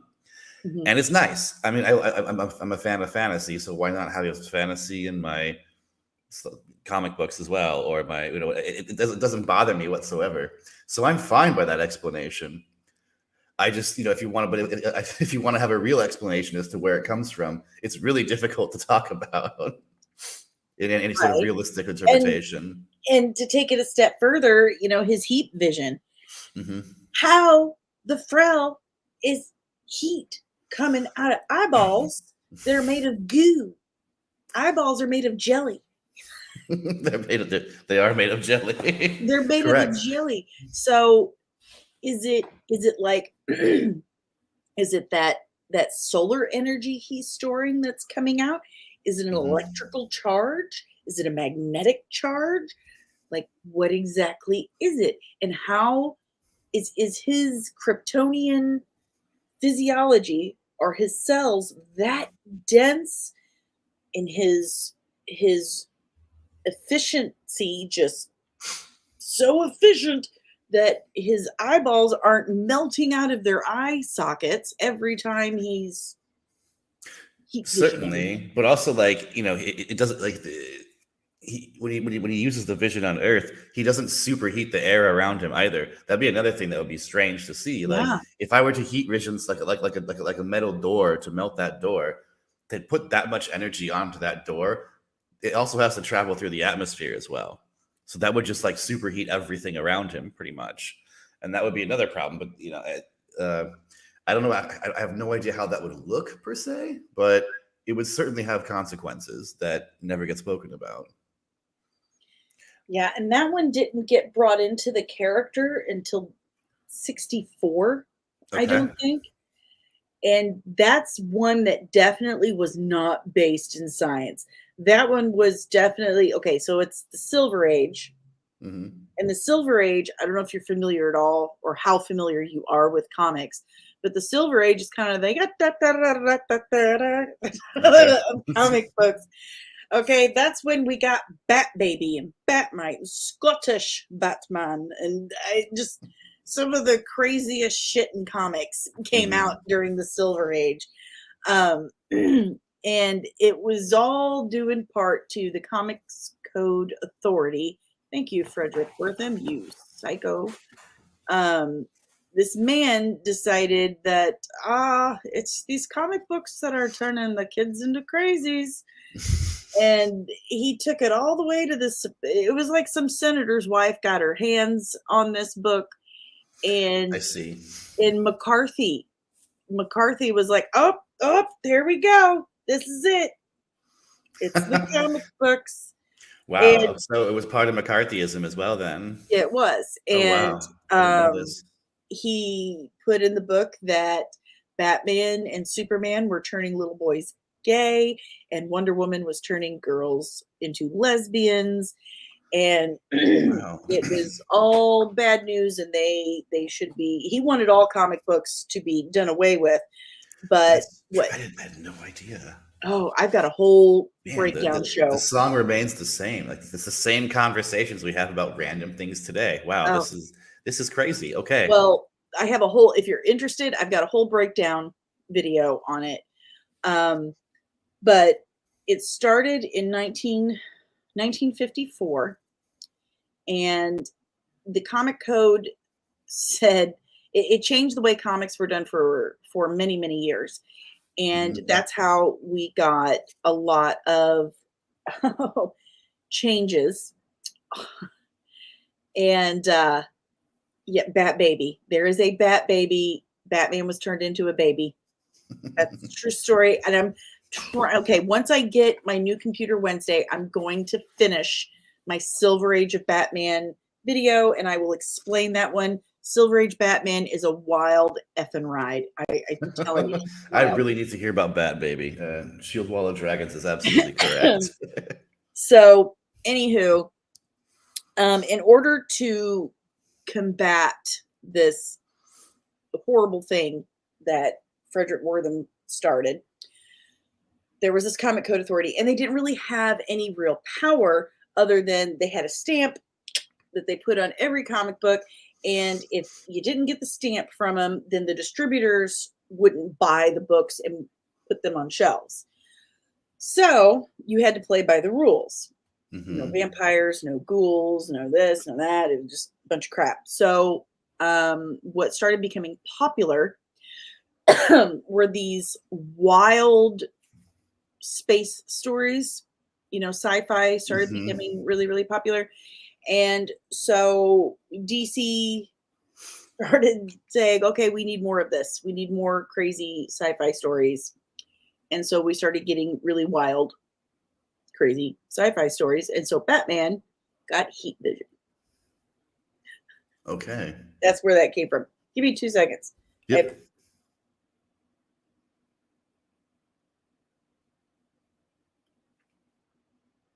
I am in the Midwest. And it is the height of allergy season for me. And I have a garden. And I'm out there twice a day. Woo! So it's pollen. Yep. Yeah. So much fun. But yeah, that's where the heat vision came from. Super long story, even longer. But yeah, one of my favorite comic subjects is the Comic Code Authority, because it is the dumbest shit that's ever come out. I mean, it's so dumb. It really sounds like a. Sorry, go ahead. It finally died in 2009, 2011 was when it finally went away. That late? Good. Yeah. Wow, but okay. No one has really paid attention to it since 1989. That's it's sort of like the what is it, not the ESRB, like the explicit lyrics. We used to always get the stamps on the tapes back in the 90s and stuff like that. Oh, yeah, sold more CDs. Tapes. Yeah. No one bought tapes in the 90s anymore. Are they about CDs? We had CDs. I had tapes in the 90s because I was a young one. Tapes. Yeah. CDs were where it's at, though. But the CDs were actually kind of stupid if you think about it, because they got scratched. I mean, I was a messy kid, so they were really hard to take care of. Tapes were so much easier. Tapes were so much. Now, you couldn't go directly to a track. Correct. Like you could with the CD, but they were so much easier to take care of. Oh, yeah, for sure. I mean, finding tapes like way, way long in the future, if you still have the tape deck somehow. They survived. We They found, survived. my boyfriend has an older Subaru, and we were Mhm. at a estate sale, and he found this old leather tape case, and it was Mhm. filled with old cassette tapes. I mean, it had Wham and Bon Nice. Jovi, and we were like, We yes. I must find a tape deck and we will listen to every single one oh, of these. the car had a tape deck, so it was. Oh. So speaking of listening to music, Mhm. Superman has supersonic hearing, which is easy to explain. Supersensitive tympanic membrane. What So if there's he has one. the same kind of tympanic membrane, but it's just super sensitive? Yeah. So finally we find a power that is literally easily explainable. Like we just need an audiologist to be like, now All right, hold on. Yeah. Yeah, my sorry. job I is say really I important. say easily explainable because I have zero knowledge of biology. I worked in an audiology clinic when Mhm. I had my first son. I was like 20 years old, Mhm. and I worked in this audiology clinic and making appointments for elderly people to come get their hearing checked. Do you have any idea how painful that is in Southeast Missouri, in the retirement capital of Missouri, Oof. to call elderly people to come in and get their hearing checked? I cannot relate to this one bit. Someone should have bought me an award. Like I had elderly people call me back and say, "My hearing's just fine, young lady. I can hear pocket watch from across the room." Wonderful for you. Wonderful. I still make $6 an hour, sir. Please don't yell at me. Please don't yell at me. Please don't Uh, yell at me. oh my God. And I think finally the last power we have is his breath. Now we all know that he has the ice breath Mhm. and he has breath. Ice breath is super, super easy to explain. It's probably the most explainable power on the entire list. And Mhm. it's just as easy as this. Do this. Now do this. Which one feels colder? You're welcome. Explained. It So is, but to make it that cold would take some like you could it, explain it by saying that he has to somehow it's um, something with his lungs. Like what is going on with his lungs? Like, does he have super compressor lungs? that's what I would say is that he has just compresses atmosphere very to a Like high a very scuba high tank? pressure. Exactly. Or like if yeah, just like anytime you take something high pressure, you fill something up with low pressure. The gas escaping does what's called work on the Mhm, surrounding atmosphere and it loses energy. mhm. And when it loses energy, it's what makes it cold. If you ever emptied like a nitrogen cartridge into a whipped cream Oh canister or yes, something like yes, yes, that, yes. it gets super cold. Nobody knows what you're talking about, by the way. Shh. I make yeah yeah. Well, I'm not yeah. Whatever. I was young. So like any sort of compressed gas escaping into a area of lower pressure, it does work on the atmosphere and or the surrounding gas, and it cools down. And you can get to very cold temperatures. My research project. So when I was a graduate student, I was studying the surface of Pluto, the former planet Pluto, and R.I.P. dwarf planet Pluto. I actually went to university where Pluto was discovered. My weird random side story: my friend's father owns Clyde Tombaugh's house, so he I actually meet the wants to coolest turn it people on into the a show, I Pluto swear. museum. Sorry. I said I meet the coolest people on the show, I swear. Thank you. Yeah, just random stories of having college parties in Clyde Tombaugh's house. But I'm the only astrophysicist there, so I'm literally sitting there like, you know, in Ace Ventura when he goes to like Ray Finkel's house, and he's Yeah. sitting there like this, like a giddy schoolboy, and he's like, "Wow, Ray Finkel's house. This is exactly what I was doing. Just like, wow, Clyde Tombaugh lived here with his like 6 children, but it's like a 1 bedroom house too. So like, really, you start to think, wait a minute, this is a very. Anyways, that was a side story, but the cold stuff, the cold breath. I worked with a machine that all it did was take compressed helium and expand it out into a copper rod or onto a copper rod, and then evacuate it, recompress it, expand it out. We got to temperatures as cold as I think 25 Kelvin, which is like minus 250 Celsius. So you're only 25 degrees above absolute zero. It's freaking cold. So, I mean, if you can compress things enough, you could make insanely cold ice breath. So you just have to find a pair of lungs, again, super strength, that could actually, hold that much gas, compress that much gas, and then also expand it out very quick. But also like in a very focused direction. It has that very cone of effect kind of thing. It makes me think of when you're in high school or junior college in physical science and you're making those lung things. Words are hard. Okay. You make the expandable lungs with the straws and the balloons. Yeah. You could wonder if we could make Superman lungs. We probably couldn't use balloons. No. We could use scuba tanks. We could hold some scuba tanks, maybe. A scuba suit and some scuba tanks, and we could do it. Absolutely. Let's do a little Mythbusters episode where we see if we can make ice breath and we see if we can freeze something. I have no idea how this would work, but we'll try it. I make the dumbest faces on the show. Like, I just caught myself out of the corner of my eye, like, why do I do that would be a lot of fun. That would be a lot of fun. Right? I am all for demonstrations and experiments, so. That's why it's comics and cosmetics, because, that didn't make sense when I said it out loud. But I understand what you do. You do cosmetic experiments while you're talking. Yes. There's cosplay and stuff too, but I have friends that actually work in the industry, special effects makeup, and sometimes they give me pointers. That's not property of anyone. Gotcha. So, and it's fun to see what we can rebuild. Absolutely. Like, what can we build? Like these Ahsoka lightsabers, I made those out of wrapping paper tubes. No kidding. Yeah. Wow, I like that looks great. What I can do. Like, let's see what I have first.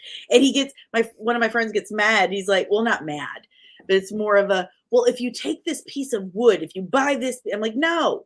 First of all, it's going to cost money, and I don't have any. I'm a broke bitch, okay? Like, I reuse strip lashes. I clean strip lashes and rewear them. First thing is I like to stretch my muscle and see what it is I can do. Like, I have this laying around. What if I just take this and turn this into this? Right. It's the whole idea of DIY. Right, exactly. Yeah. Exactly. You get it. Exactly. But speaking of allergies that are just still driving me crazy, it's super annoying because it's night here. It makes total sense that Superman's only allergy that we know of, thank God, is the kryptonite, because that's what destroyed his planet. Green kryptonite is chunks of radioactive bits of his planet's core that went unstable and erupted and landed on Earth as well. So that makes sense. But it's weird at the same time, because if he's used to such a low radiation level from his red sun, but our yellow sun is stronger, gives off more radiation, and it gives him superpowers. You see where I'm going with this? Yeah. It's too low. It's still too low. The green kryptonite is still too low on the radiation scale that it doesn't bother humans from Earth, but it weakens Superman and could possibly kill him. Like, do microwaves make Superman sick? But it's not necessarily just a question of energy as well. It's a question of how well the radiation interacts with the object itself. So, for example, when you talk about like the reaction inside of a nuclear generating station or something like that, how uranium-235 will fizz. So how it undergoes fission by absorbing what's called a thermal neutron. It's not a high energy neutron. It's not dangerous by any means. It's just the right temperature, the right energy for the absorption to take place. So it could simply be that the radiation involved in the kryptonite is sort of just like accidentally a bane to this type of biology, if you know what I mean. Like, it's possible it could not be even dangerous to us, or it could be over long term. You just never know. But like, maybe no one gets exposed to it for 30 years straight or something like that, so they're not getting the cancer from it or something like that. But it's possible that the radiation is just the exact right type to be dangerous to a certain organism or a certain molecule or a certain molecule, basically. But it's not for us. Yep. So it doesn't necessarily need to be strength of the radiation. It just needs to be the right type. That makes sense. This is why you're the astrophysicist and I'm the hairstylist that likes comic books. We make good points, though. We make good points. I think so. We're a hell of a good team, Keir, and I'm glad you're here. Thank you for inviting me. I was really excited for this, actually. Hey, I was too. I've been looking forward to this. Like, Great. I took a 2-week break. I normally do these lives every Sunday at the same time. And it felt really weird not doing it for a couple of weeks, but I was working on the channel the entire time. I promise you all, I was. I like steady, like so much that my eyes were burning from working on the computer, like getting headaches from it. So like, I need a break from my break. Thanks. I mean, that's really all I had on, his actual powers, but I did discover that in 1995, the University of Washington did a study on mice, a super mice experiment. Super mice. Yes. And they discovered, some with cadmium. I don't know, lots of complex things that I don't remember. But they discovered that after they did something with cadmium and other things, that these mice were stronger, more resilient to disease and injury. They had more stamina. Like, they were legit super mice. And this was in 95. Interesting. I don't know anything about this. This is crazy. Okay. I have questions, concerns. I'm almost afraid to tell my boyfriend about it, because if you do, Dave, this is just going to add fuel to the fire. But it's interesting, though, because I don't know anything about this experiment, but what you said kind of reminds me of these people who do this, like, it's called radon gas therapy. And idiots. I say it with a little bit of a chuckle because it's insanely dangerous. Yeah, radon. Like, it's radon. Like, it's radon gas. We not heard about the oh my gosh.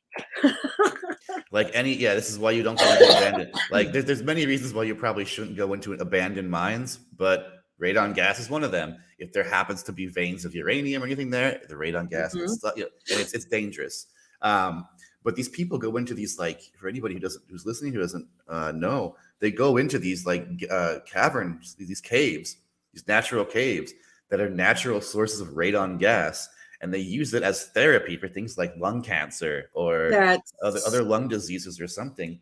And the funny thing is that, yes, it actually does, over a very short period of time, it does actually relieve some of the pain and associated with lung cancer, for example. However, you're just getting more damage to your tissue.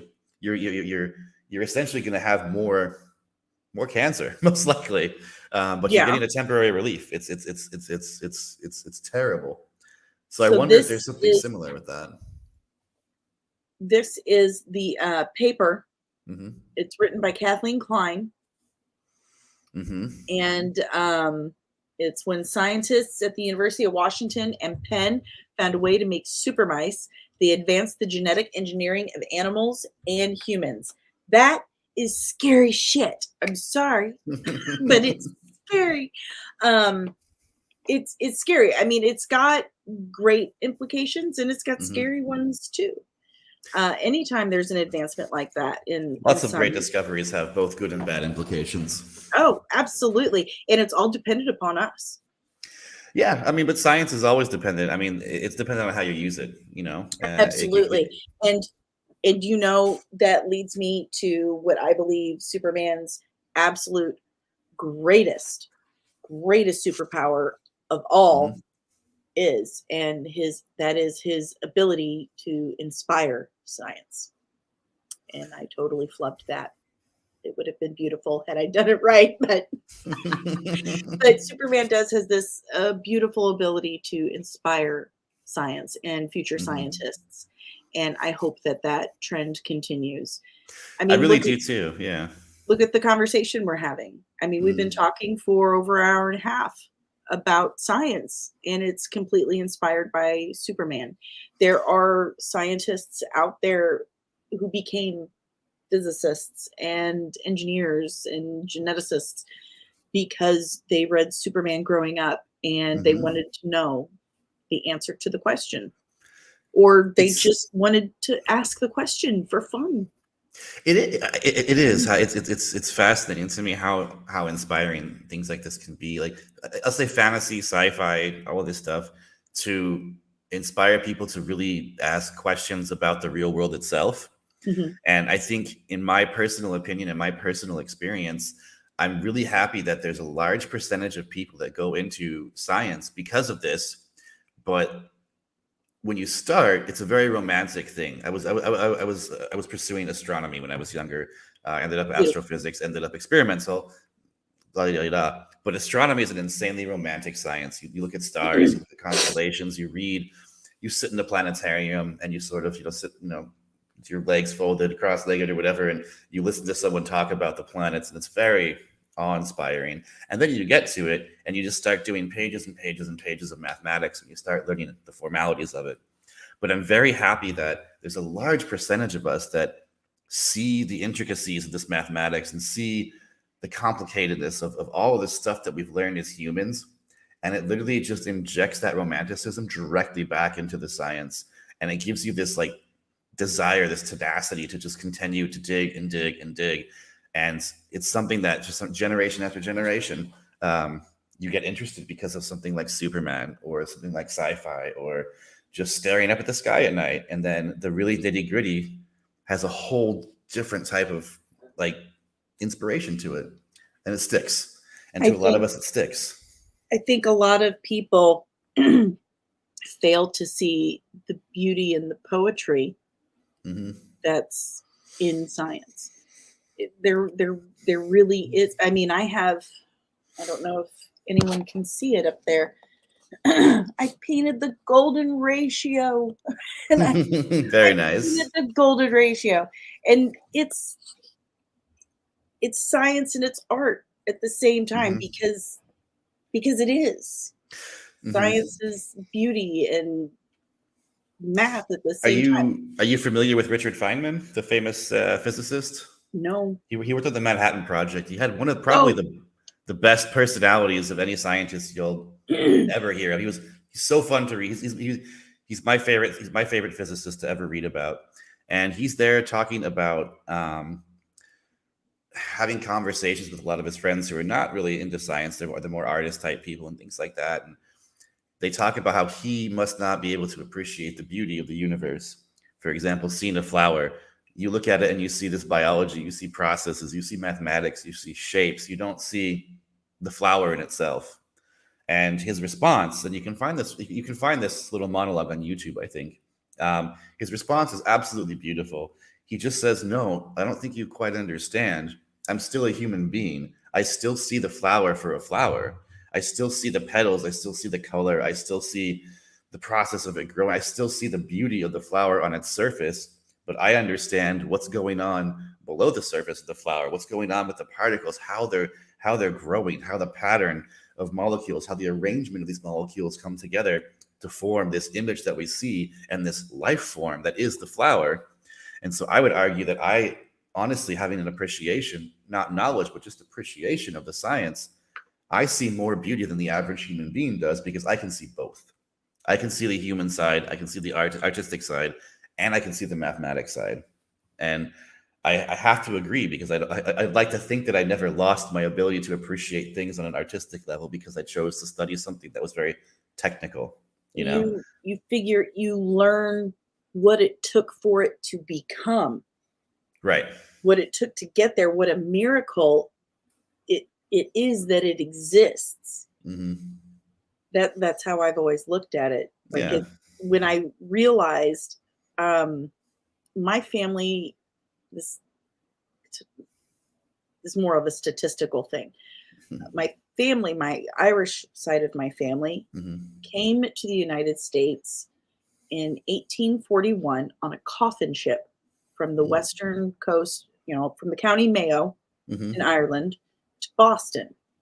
Now, a coffin ship, they were called coffin ships because people were literally stacked one on top of each other inside these boats because the English would pay these captains, these ship captains, X amount of dollars for so many people on this ship. So of course they're like, bring them on in here. We'll pack as many as we Just can to get just more stack money. them.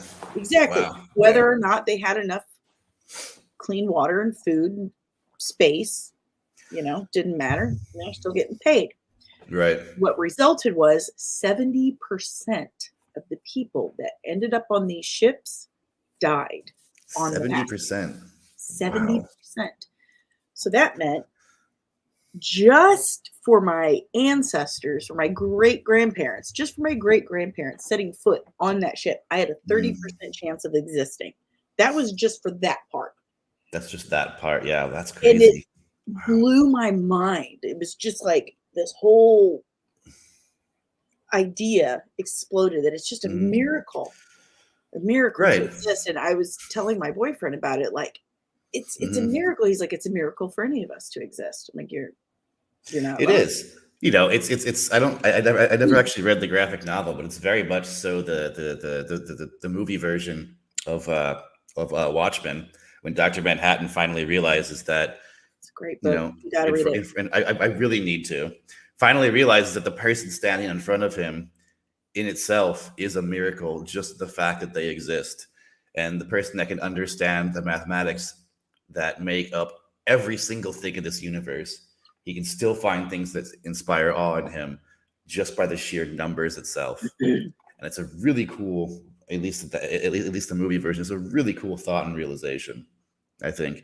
And it's totally true. When you sit back and relax and think about what are the chances of me existing, and then the fact that I do, it's that in itself is just inspiring. Like it's When and when we were kids, knowing this stuff, being interested in science was not cool. It was a very geeky, nerdy thing. Nerdy was not cool. But when you right. open yourself up to this, you really do open yourself up to the beauty of the universe, like how Yeah. beautiful it really is. Yeah. And you open yourself up to your own creativity, really. Like you really, Absolutely. really do. Oh, thank you, Shield Wall. Oh, Thank you thank you. so much. Um, Oh, thank you. well, I'm definitely gonna have him back, whether I I have would to love to be drag him back. to the Absolutely. screening. Good. You have to come all the Better. way to Austria to get me back then. Yeah. No, I would Oh, happily come back again. Absolutely. don't threaten me with a good time. Dude, honestly, the weirdest thing I was telling you earlier, sorry, side story. I was telling you earlier that yes, I was born in Los Angeles, blah, blah, blah, blah. And I had to explain to a friend that I was going to the land of Arnold Schwarzenegger, not the land of kangaroos. And it's really funny because if I get on my bicycle and I ride for about 15 or 20 minutes, I can be at Arnold Schwarzenegger's birth house because he was literally born right down the road from me. Really? And it's bizarre because if you go to the lake that is around the area, it's like you can still see all of his old like exercise equipment and things like that. But there's this My fake boat. ex-husband is just green with envy right now. They have a whole bunch of his stuff from his house is a museum actually, so you can go into his house and everything. But if you go to the lake, they claim to have the boat where he proposed to Maria Shriver, and there's just this old rowboat with a picture of him and Maria Shriver from like 1970 or whatever. If I could find it, I have a picture of it somewhere on my phone. You gotta send it to me. I'll send it to you. That's it's fantastic. Ridiculous. It is ridiculous. Oh my God. On that note, guys, we need to get into nerdy news.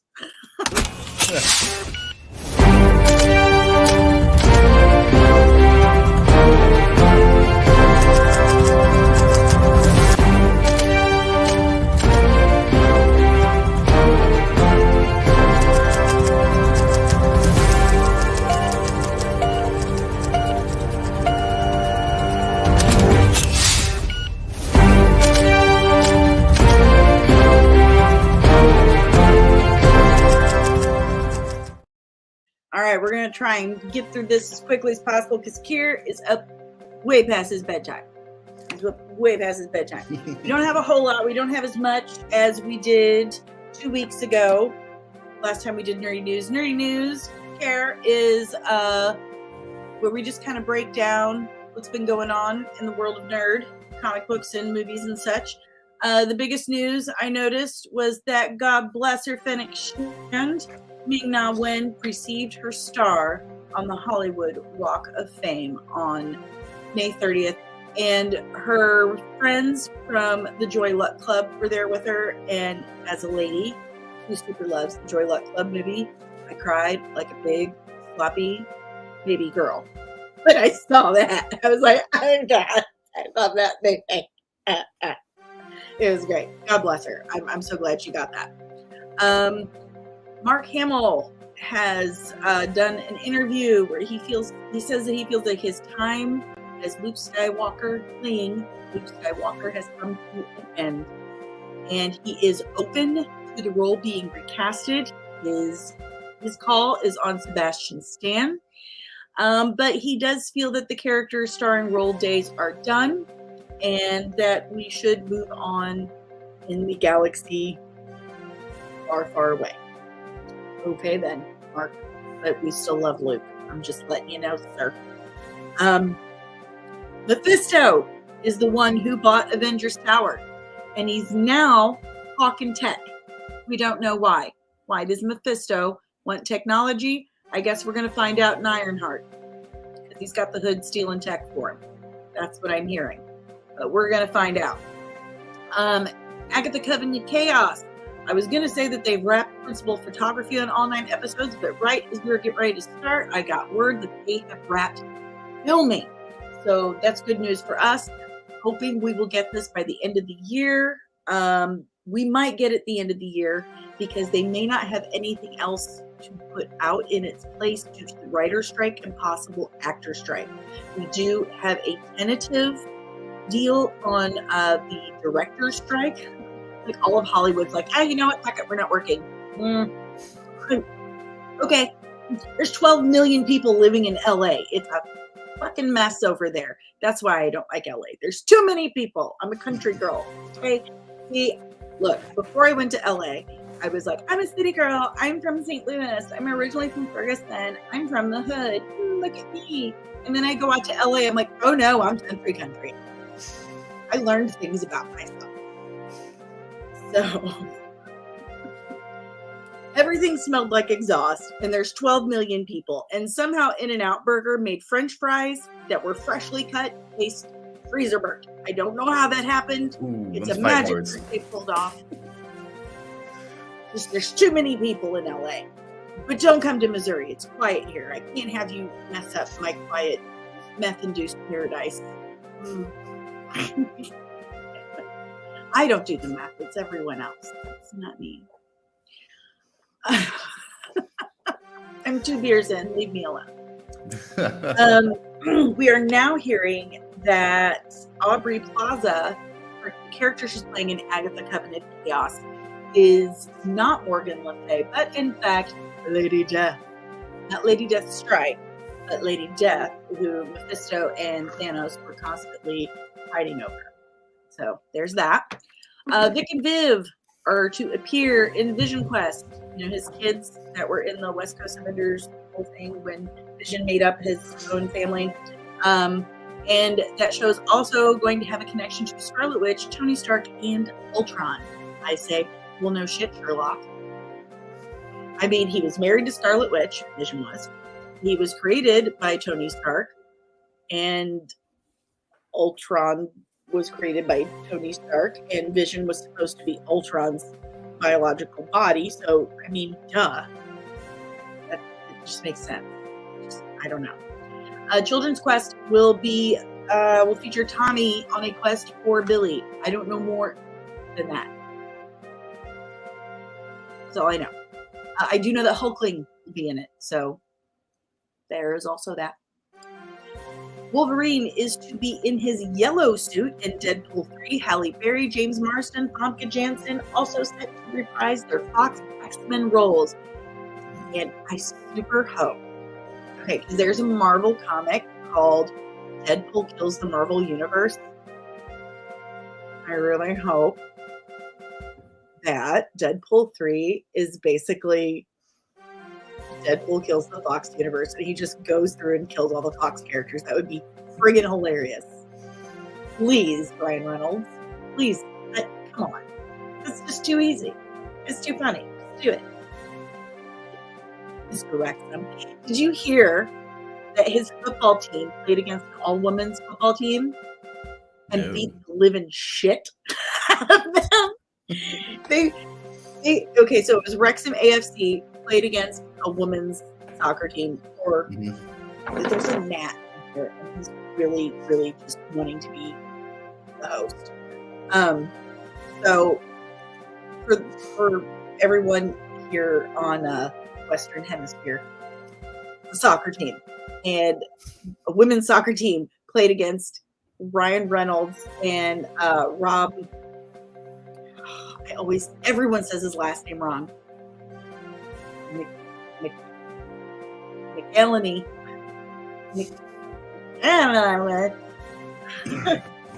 They have a soccer team called Wrexham AFC. The women's team played against the men's team, and the men's team just absolutely obliterated the women's team. So apparently there is a difference between men and women's sports. And Wrexham was like, oh, sorry. Here are some cheeseburgers. Have a nice day. Oh, God love it. Cheeseburgers. Magneto's dark nature against those that threaten him and those he cares for will be explored heavily in Deadpool 3, and that he will be based off of the Ultimatum run of Marvel Comics. That's exciting. I like it. I like it when Magneto is complicated. I like complex Marvel Comics because that is what makes it Marvel Comics. Make it complex.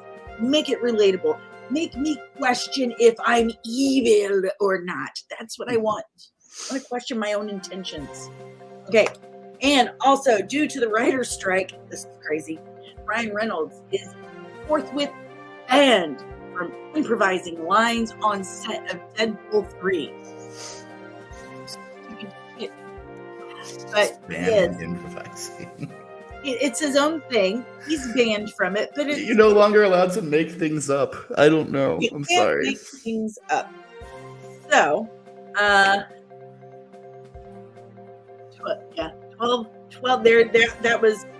They got wrecked by Wrexham, and it was 12-0 in football, in soccer. There's like 1 or 2 goals for the whole thing. They got 12-0.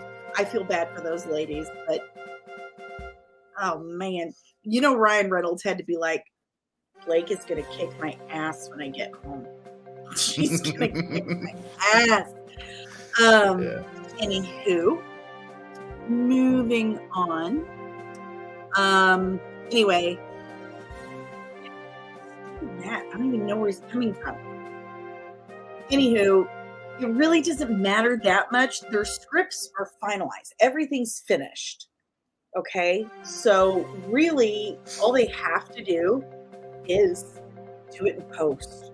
So hopefully the writer strike doesn't last too long, and then you kind of lose the moment. Or maybe just kind of like, that's what she said. Save that for later. You know? I don't know, but sometimes I lose the moment. I have to keep a notebook by the bed because I am not that quick-witted. I am not that quick-witted. If I lose the moment, it's gone. It's not coming back. Miles Morales Spider-Man live-action movie is officially in the works due to the absolute phenomenal success of the Into the Spider-Verse movie, which I have not seen yet. Please don't volunteer any information about it. Thank you, Amanda, for asking first. I love you to pieces. Thank you so much. You're a good friend. My son is a-hole. He's going to these things without me. Oh, he's a jerk. Anyway, mommy's not cool anymore now that he's dating late. Flash. The Flash continues to receive amazing reviews and pisses everyone off because it's working. Like, none of us want to go see Ezra Miller. Every single one of us wants to go see Michael Keaton.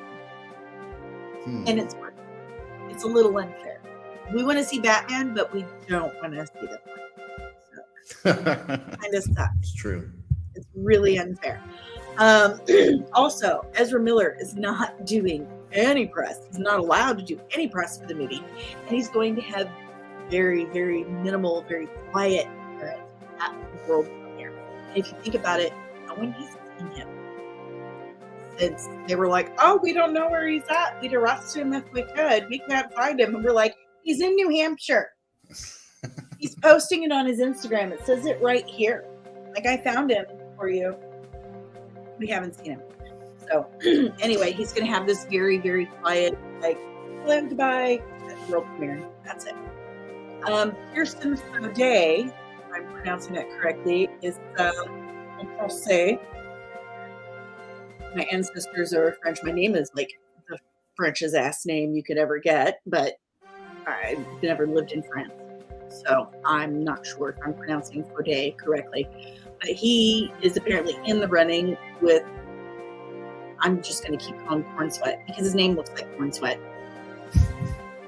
He's in the running with him for Superman. I think those are two really good choices. I've seen the dude. I have not seen him act, but I think that's important. But I trust Gunn. I trust James Gunn quite a lot. I think he knows what he's doing. He's really knocked it out of the, yes, they do need to hide Ezra until the movie's done. I totally agree with that. But I trust James Gunn, especially after the last Guardians of the Galaxy movie. That was just perfection. But you know what? Us St. Louis people were pretty good at stuff. I don't know why I said that. I've never made a movie. I can't claim that. Yeah. Okay, and Ryan Gosling proves time and time again that he is that bitch every time he does an interview for the Barbie movie. And I really, really love this dude. Dave and I started dating. He would tell me to watch these Ryan Gosling movies. Like, he loves this movie he was in called Drive. He likes Ryan Gosling. I'm like, oh, I don't really see it. I don't really care. But he has done a couple of things that are absolutely hilarious. So he did a couple of interviews, and people were like, oh, well, Ken, you're not really doing right by Ken. He's like, listen, if you really care about Ken that much, then you would realize that nobody gave a shit about Ken anyway. And that's the point. I'm like, you care by not caring? God bless you. God bless you, Ryan Gosling. And then he said he paid a Scottish bagpiper to show up on set in full kilt and everything and play. Did he play Amazing Grace? I don't know. But he came and he played. And when asked why, he's like, I just felt like it was necessary at the time. It needed to be done. You know what? Touche, Ryan Gosling. Sometimes you just need a Scottish bagpiper to play the pipes for you. Start your day. Set the mood, sir. So, I got that. And with that, we have to pee. You know what that means, guys. It's time to wrap up the show, or to bed, and let this old lady take a tinkle. So, with that, I'm going to thank my guest. Normally, I would tell you where to follow him, but he doesn't want you to follow him. Oh, not yet. No. Everything's under construction on my side still. I have an IG cosplay page that I'm making, but everything is completely. Oh, I just started doing it, so. And he cosplays. Excellent. Yeah, no, I just started 3D printing and started making stuff. I got really bored, so I just decided to start this hobby, and it's been really fun so far. But I've been making Ahsoka armor. I have an Ahsoka headpiece that I made, but I need to remake it because either my head grew or that head shrunk. One of the two. It happens. Yeah, If you would like to support the channel, you can do so by scanning that QR code up there. You can tip me as little or as much as you like, but I would appreciate it. Running this stuff is a little pricey, and I did have to buy a new computer. So, but that helps. Every little bit helps. You can check out the website. All of our information is there. There's a gallery. There's literally anything. Everything I'm about to tell you is all right here on the website. You can follow us on all the socials. If you did not want to scan that QR code up there at the top, you can do the same thing at this website down here. I want to thank Hype Man Debo, who is my hype man. Although she was not here tonight, it's fine. I'll allow it. There's one of the socials. I'm on Twitter a lot. It constitutes my social life. It's just a thing that I do. Okay, it is. It just is. You can follow us on the TikTok too. I use that as promotional material and also how I make my shorts. Not the ones that I wear, but the ones I promote the show with. You can also follow us on Patreon. It's another great way to support the channel and get cool free merch every 3 months. It's not exactly free, but I mean, if you're only paying $3 a month and you get merch every 3 months, it's almost like it's free. And you get like sneak peeks behind the scenes. You can request breakdowns. Now that I've got a new computer coming, I'll be back to doing breakdowns again. But there's cool stuff you can do on Patreon, and everything hits there first anyway. And you can buy merch, and there's all kinds of new merch designs now. I think we got like 23 merch designs. This is but one. The baseball tee is absolutely my favorite, but we now have designs for the individual shows like Comics Redacted, Inside the Small Council, Comic Book Clash. It's all there. And I've made them myself, ladies and gentlemen. That's right. I'm getting quite average at graphic design, and I'm rather proud. Once again, I want to thank Keir for joining us this evening. He is very good at this. I think he might be better than me. He's probably going to end up taking over the channel. Good night, everybody. Here's your new host. Good night. Good night, everyone. Hello. Welcome back to... Thank you to the chat. Shield Wall, you've been excellent. Shield Wall, Amanda, Tank, everybody, thank you so much. I know we have more people watching that haven't been active in the chat, but hey, you guys are the real heroes. I appreciate all of you. Thank you so much. Make sure you hit like and subscribe. Let the algorithm gods know that we are here and you want more of us for some weird reason. But I appreciate you. Once again, I've been Dani. He's been Keir. As always, stay nerdy, babies. Bye.